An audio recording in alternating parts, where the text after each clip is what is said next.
Salut à tous, Vivonne, petite commune de la Vienne, est toujours sous le choc 4 mois après la disparition tragique d'Agathe Hilleret, la jeune joggeuse de 28 ans. L'enquête prend un tournant décisif.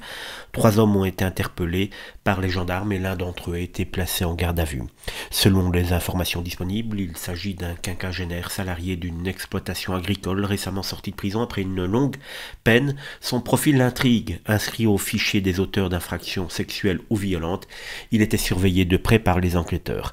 Les voisins, eux, dressent un portrait contrasté. Certains le décrivent comme discret, presque effacé, d'autres comme quelqu'un de peu sociable. Ce jeudi matin, il était placé en garde à vue pour meurtre et viol.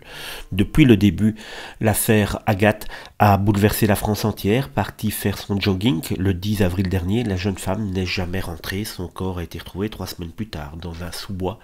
La montre connectée qu'elle portait avait livré des éléments clés. Un arrêt brutal, ceux de son rythme cardiaque et un déplacement de son corps après sa mort. Autant d'indices qui ont orienté les gendarmes vers la piste criminelle, abandonnant la piste suicidaire. Aujourd'hui, l'étau se resserre. Les perquisitions menées chez le suspect et les analyses en cours sur son matériel informatique pourraient révéler des preuves déterminantes.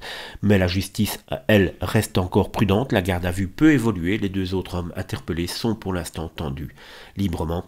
Une chose est sûre, l'affaire Agathe est loin d'être close. Les habitants de Vivonne, eux, attendent des réponses et espèrent que justice sera enfin rendue.